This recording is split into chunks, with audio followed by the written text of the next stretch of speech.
Hi, I'm Keith, and this is Attack from Down Under. The 1980s had its share of bad music, you gotta say. It definitely had its share of terrible fashions. Today, I'm going to be talking about albums from the 1980s I grew up with that I can still tolerate to listen to. So I'll just give you an idea of what it looked like back then. There's me there, eating. Had the long hair, had a long brown mullet hair, don't have much of it now. And funny thing about this photo, I think it was taken from the late 1980s or early 90s. If you look there, I'm wearing an Aerosmith shirt there. It's sort of like a takeoff of that famous Ramones shirt. And Garth in the Wayne's World movie came out in 1992. If you've ever watched that, that is the exact same T-shirt he wears through the whole movie. That actor. So that always makes me laugh when I see this photo. But that kind of gives you an idea what it looked like back then. So I will not be including in this list. I'll be talking about 10 albums. Albums I played to death that I'm kind of not over, but you know I've heard them enough. Like Def Leppard, Guns N' Roses, and AC/DC. But ones that I still like to reach for from time to time. And so in this list, I'm not doing like the fashionable ones that people love to love or hate. There will be some surprises in there. So number one, getting right into it, from 1988 is Metallica's And Justice for All. I've actually got 3 copies of this. Here's 2 of my 3 copies. And at the time, I'd heard like nothing like it before. And after the fact, like years later, I realised it has like a truly sort of weird production around it. The drums are just so far up in front, it's just mad. Very sort of overly complex arrangements with like multiple song parts to them, very hard to do live. But with all its faults, I still enjoy a play of that side 3 with Harvester of Sorrow on there. And this is my Vertigo album version of that. Number 2, a bit of a departure from some of the others I will be showing, and that is Talking Heads. Little Creatures came out in 1985. So the video MTV age sold me on a lot of albums. I had this on cassette. The song Road to Nowhere was a popular video for me to watch, and was on repeat on the local music channels, and it was a good video for the time, I thought. And so this is like new wave pop rock. I'll show you the insert that came with it. There we go. And She Was another single. Lady Don't Mind. Excuse me. And this is a vinyl for it. It's got a. There you go. So Talking Heads fans like really say this is their favourite album, but it'd be up there for me. I don't have very many Talking Heads albums, and that's one that I listen to. So number 3, and that is a greatest hits album by Split Enz. For this is a New Zealand band formed in 1972.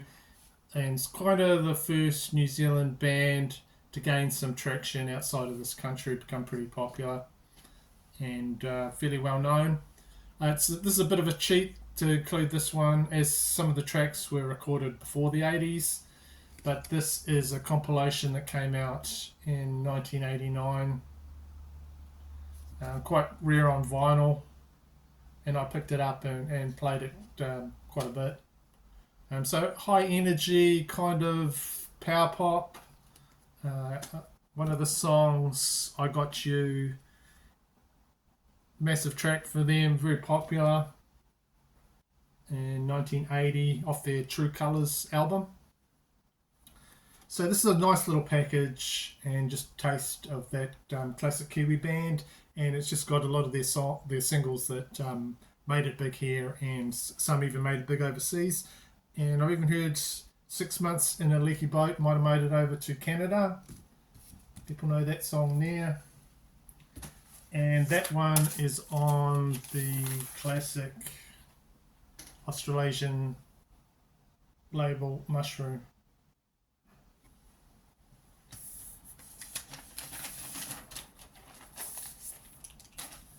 Right, number 4, and that is from 1986, and that is Van Halen with the album 5150. This one has always screamed out to me to be a perfect summer album. It even has a song on it called Summer Nights, and just stacked with heavy rock, love songs, ballads. It's got it all. So this was kind of like a rebirth of the band after David Lee Roth's departure. But they went on with arguably greater success with Sammy Hagar. And they had a mega hit on here with a song, Why Can't This Be Love? And this has got to be one of my most played records in my collection, and it still makes me smile when I listen to it. Love this album. Okay, number 5 is from 1987, and that is Tunnel of Love. So I'd from his previous album, Bruce Springsteen's previous album, Born in the USA, I was expecting a rock out album, total rock out. Not this one, Tunnel of Love, largely acoustic. And he did a lot of the parts on this, quite self-made himself, and just largely left a lot of that E Street Band out of it. He had a split with his wife at the time. Basically, when this came out, he was split with his wife, and it talks about anything and everything that can go wrong with any meaningful relationship. So apparently the themes are better understood if you have been married, apparently. I mean, when I listened to this, I was, 18? I don't think I've been in any relationship, but anyway, I liked this when it came out. It was a total surprise, and still listen to that one this day. So all of these albums I listened to in the 80s, these aren't ones that I've rediscovered years later. There's so many I've rediscovered that I missed out on years later. But this next one I used to have on cassette and played it heaps. So from 1986, this is the Angels, and this is Howling, an Australian rock band. Just total rock legends. Love this band in this part of the world, rock legends. And this album is packed with good songs, and just sung by the lead singer, Doc. There he is, Doc Neeson.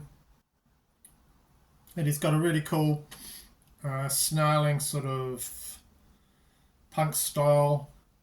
His vocals might not be for everyone, but I just absolutely love them. And this was the first lineup that I saw live. And that's got Bob Spencer replacing one of the Brewster brothers. So it's got a cover song on here of We've Got to Get Out of This Place by The Animals. Terrific cover song. Just so many good songs on here. Don't waste my time. Can't take it anymore. I can listen to this any day of the week. Enjoy it. Great album from the 80s. Next one is 1986. Whiplash Smile from Billy Idol. Number 7 on my list. So this one reminds me of like high school discos, as I used to play his songs just to death at the high school discos. And he's had a long-standing partnership with this guy here, Steve Stevens, and they even play together on his latest album that came out this year. So there's a lot of 80s sort of synths on this one, but is an enjoyable listen even to this day for me. Songs on here, singles To Be a Lover, Don't Need a Gun, and he did a song, Sweet 16 on there, where he just kind of tries to sound like Elvis on it. So it's Whiplash Smile, and it's on a coloured vinyl. I'll show you that. There you go.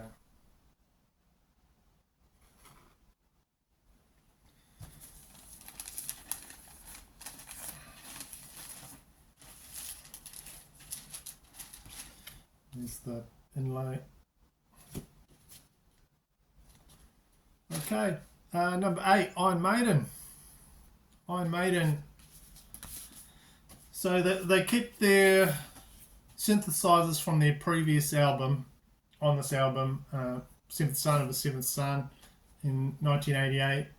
But what they did with this that's different from Somewhere in Time is they introduced a whole interesting storyline for this album.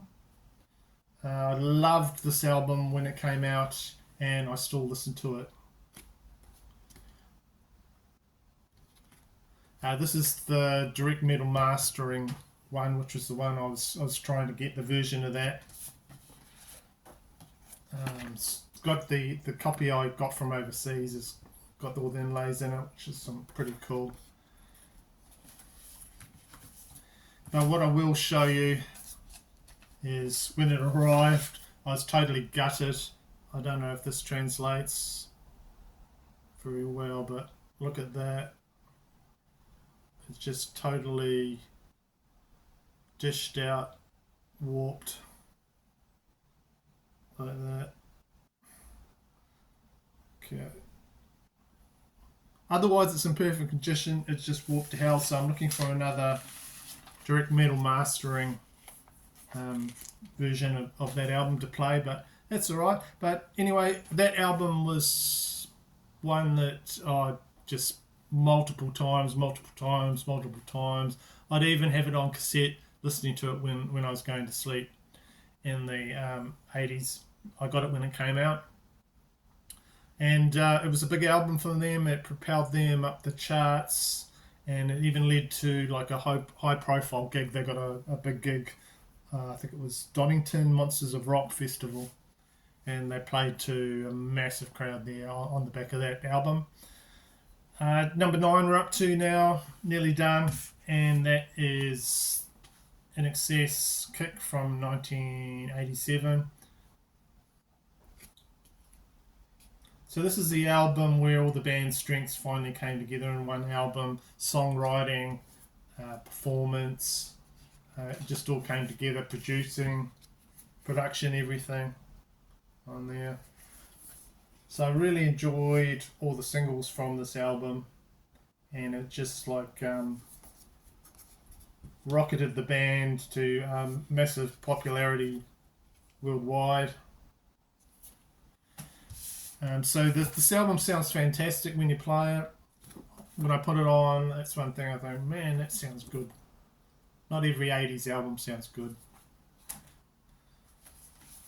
And the band were pretty much on fire when this came out.